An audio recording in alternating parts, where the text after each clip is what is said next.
बिस्मिल्लाहिर्रहमानिर्रहीम। अस्सलाम वालेकुम। अपने नए वीडियो लॉग में आपको खुश आमदीद कहता हूँ। सबसे पहले तो पूरी कौम को मुबारकबाद कि आज पाक फौज ने शाहीन 1 का कामयाब तजर्बा किया है।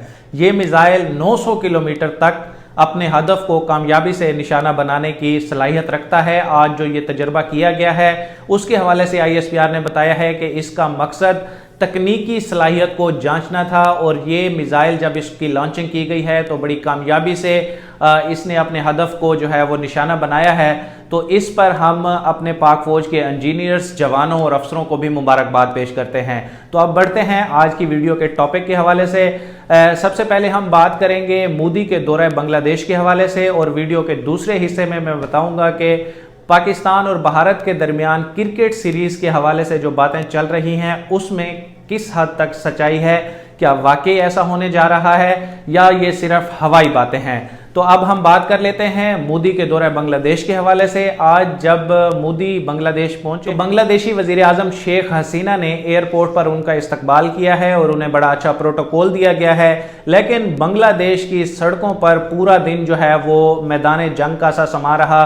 खासकर बैतुल मुकर्रम मस्जिद में जो है वो सिक्योरिटी फोर्सेस की भरपूर शेलिंग और लाठी चार्ज की वजह से जो है वो पूरा दिन मस्जिद बैतुल मुकर्रम जो है वो मैदान जंग बनी रही। आप फुटेजेस में भी देख सकते हैं कि किस तरह से हैवी शेलिंग की गई है मुजाहिरीन पर, जो कि मोदी के दौरे बांग्लादेश के खिलाफ मुजाहरे कर रहे थे और कातिल कातिल मोदी के नारे लगा रहे थे और मोदी को गुजरात का कसाई का जो है वो खिताब ये मुजाहिरीन देते रहे। तक जब ये मैं वीडियो रिकॉर्ड कर रहा हूँ तो तब तक जो है वहाँ से अपडेट्स आ रही हैं कि लोग सड़कों पर हैं और वहाँ पर वो शमें जलाकर जो है सड़कों पर मार्च कर रहे हैं। लेकिन पुलिस की जानिब से उन पर भरपूर शेलिंग और लाठीचार्ज किया गया है। के एक ग्रुप ने भी मोदी के इस दौरे के खिलाफ बड़ा भरपूर एहतजाज किया है और पुलिस ने उन्हें मुंतशिर करने के लिए वही अपने रिवायती हरबे अपनाए हैं और उन पर रबड़ की गोलियां भी चलाई गई हैं। और जो उनको लीड कर रहे थे रहनुमा उनके, तो उनके मुताबिक तकरीबन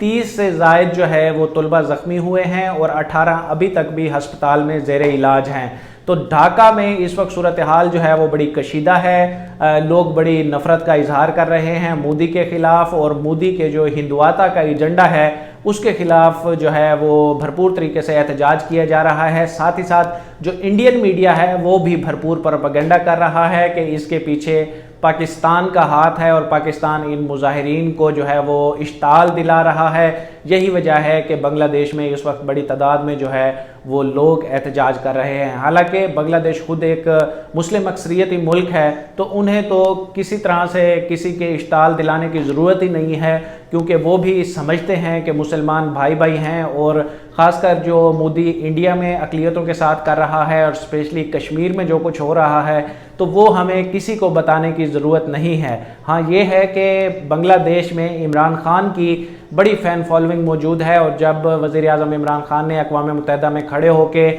एक शानदार तकरीर की थी तो उसको मैंने बांग्लादेशी ज़ुबान में तर्जुमा किया हुआ देखा है कि बांग्लादेशी अवाम ने उसको अपनी ज़ुबान में तर्जुमा करके लोगों तक पहुँचाया है, फैलाया है कि किस तरह पाकिस्तानी लीडर ने उम्मत मुस्लिमा का लीडर होने का हक अदा किया है और एक बड़े प्लेटफार्म पर जाकर उन्होंने उम्मत मुस्लिमा की आवाज़ उठाई है, ख़त्म नबूवत की आवाज़ उठाई है और हुर्मत रसूल की आवाज़ उठाई। बुनियादी तौर पर इस वक्त जो है वो बांग्लादेश में बांग्लादेश की क्रिएशन की गोल्डन जुबली मनाई जा रही है और ये 10 रोज़ा तकरीबात थी जिसमें श्रीलंका के प्राइम मिनिस्टर ने शिरकत की है, नेपाल, भूटान और मालदीव के भी ऑफिशियल्स ने इसमें शिरकत की है। तो अब आज जो है वो इनकी जो फाइनल सेरेमनी है वो होने जा रही है और उसमें नरेंद्र मोदी जो हैं उन्होंने मेहमान ख़ुसूसी के तौर पर शिरकत की है और बांग्लादेश की क्रिएशन के लिए कुर्बानियां देने वाले लोगों को उन्होंने खिराज तहसीन पेश किया है। और साथ ही साथ आज मोदी ने उन वॉरियर्स से भी मुलाकात की है जो कि